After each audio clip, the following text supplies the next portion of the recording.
Teknologi udah nggak ada. Gimana nasib air di rumah kita?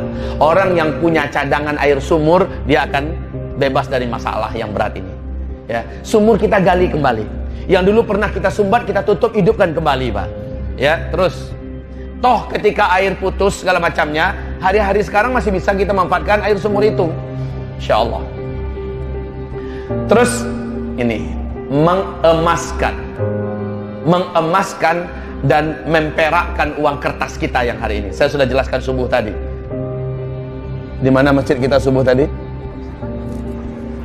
Subuh tadi sudah saya uraikan kenapa Nabi mengatakan nanti di akhir zaman kalian semua akan kembali kepada dirham dan dinar, kepada emas dan perak. Dan saya sudah mengabarkan kepada kita semua, tahun 2018 para pakar ekonomi dunia sudah menjelaskan, memastikan bahwa krisis moneter dunia terparah, krisis moneter global terparah sepanjang umur dunia 2018, yang menyebabkan seluruh mata uang apapun di muka bumi ini anjlok seanjlok-anjloknya, tidak bernilai, tidak berharga. Dan negara yang selamat hanyalah negara yang punya stok emas. Ini diisyarat oleh Nabi, nanti di akhir zaman kalian semua akan kembali lagi kepada dinar dan dirham. Pada saat itu uang-uang kertas kalian, subhanallah, ajib ini hadis, uang-uang kertas kalian akan menjadi seperti daun-daun menguning yang berguguran dari batang pohon, dipermainkan oleh anak-anak kalian di pinggir-pinggir jalan. Jadi uang kertas sekarang ini, Pak, ini akan jadi mainan anak-anak, besok nggak laku lagi. Yang laku kembali kepada dinar dan dirham, kepada emas dan perak. Yang punya duit, yang punya tabungan, dari sekarang beransur-ansur, bertahap, jadikan kepada emas. Ya, jadikan kepada emas. Rugi Bapak, menyesal. Kecuali kalau Bapak memang punya mental PCI, Partai Cemeeh Indonesia. Mendengarkan ini langsung ceramah, nanti nyesel. Sekarang saya ingatkan, Allah tidak sia-sia pasti mengutus saya kemari. Saya sampaikan, toh nggak ada ruginya kan? Uang rupiah kita, uang perak, uang kertas kita emaskan, ada ruginya nggak? Enggak. Kapan kita perlu, toh bisa kita jual lagi. Bener kan? Nggak ada ruginya. Semua persiapan ini tidak ada yang rugi satupun. Semuanya berguna. Nggak harus menunggu nanti petaka ini terjadi baru ini bisa digunakan. Enggak. Hari-hari biasa pun masih bisa kita manfaatkan. Ini cara yang paling aman untuk mengamankan uang kita. Yang punya duit di rekeningnya sampai sekian ratus juta, sekian miliar, apalagi yang sampai di angka T kalau seandainya ada, maka segera berpikir cerdaslah, tanggapi hadis Nabi agar kita kembalikan kepada emas. Lanjut. Persiapkan alat-alat penting kehidupan yang sifatnya manual, seperti kompor. Jangan main-main, Pak. Kompor sumbu itu, ya. Kemudian korek api, lilin, lampu badai dan lain-lainnya. Kalau perlu tungku yang dari kayu, untuk memasak dari kayu itu dimulai dipersiapkan, ya. Apa yang bisa membuat api secara manual, ya, dipersiapkan, latihan dari sekarang. Teknologi di saat musnah, kita tidak lagi punya gas, kita tidak punya lagi bahan bakar dan lain-lain. Kita harus punya cadangan yang sifatnya manual. Dari sekarang dipersiapkan, mumpung masih bisa didapatkan, masih bisa mesen, masih bisa nyari, masih ada duit yang dipakai untuk membeli benda-benda ini, barang-barang manual, Pak. Selanjutnya, menyiapkan alat-alat survival yang manual, alat-alat survival. Nanti buka di YouTube, apa-apa alat-alat survival yang paling perlu. Ya, dan ini sangat mudah didapatkan sekarang. Sekarang ini masih sangat mudah mendapatkannya.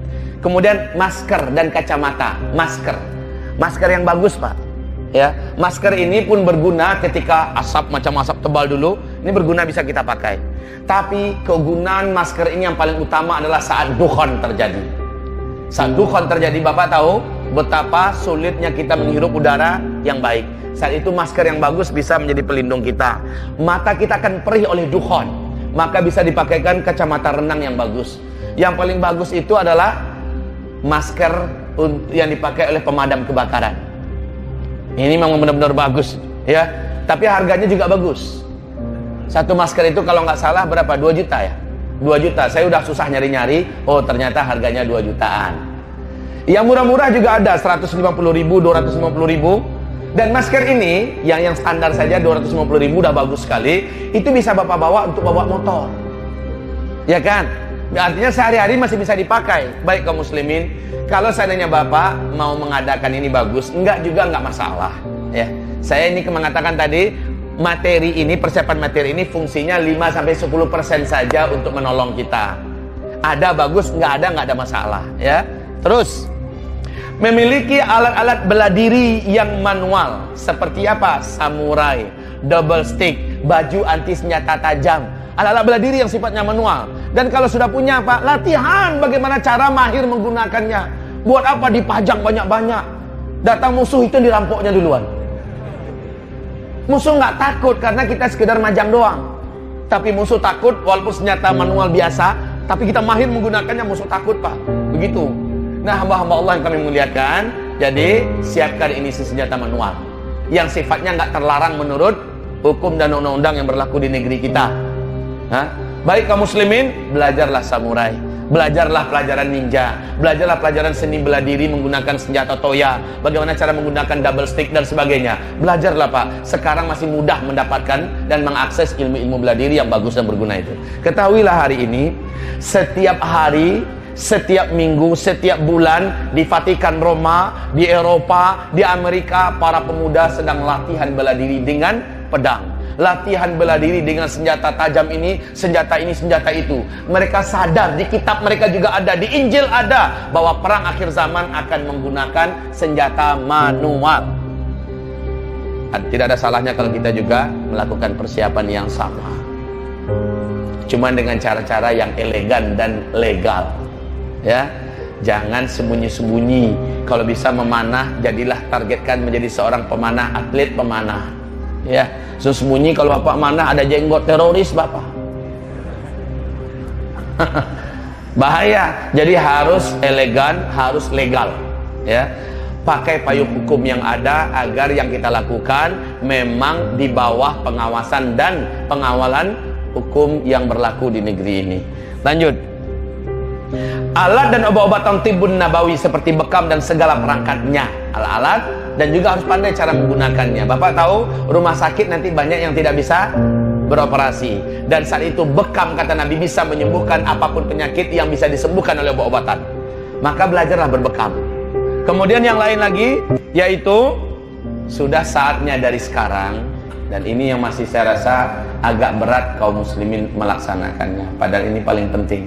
Masih ingat nggak kata Rasulullah di dalam hadis sahih Imam Bukhari, Pak, di dalam kitab Al-Adabul Mufrad, apa kata Rasulullah? La taqumus sa'ah, tidak akan terjadi kiamat sampai kalian menemukan suatu zaman di mana tetangga tega membunuh tetangganya hanya demi memperebutkan makanan yang ada di tetangga itu saking laparnya.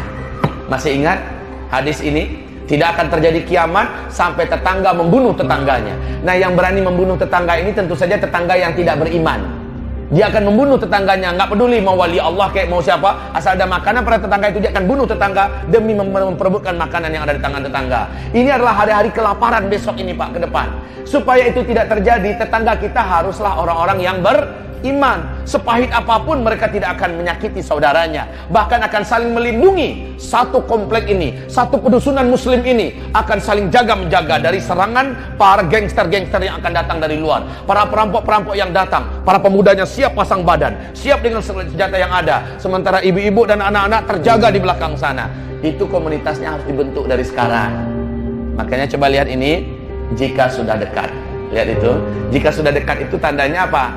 Tandanya bila bumi sudah dikelilingi oleh bintang berekor selama 3 hari berturut-turut atau 1 minggu, maka yang dianjurkan satu, lihat ini, segeralah hijrah ke pedusunan yang sudah disiapkan sebelumnya.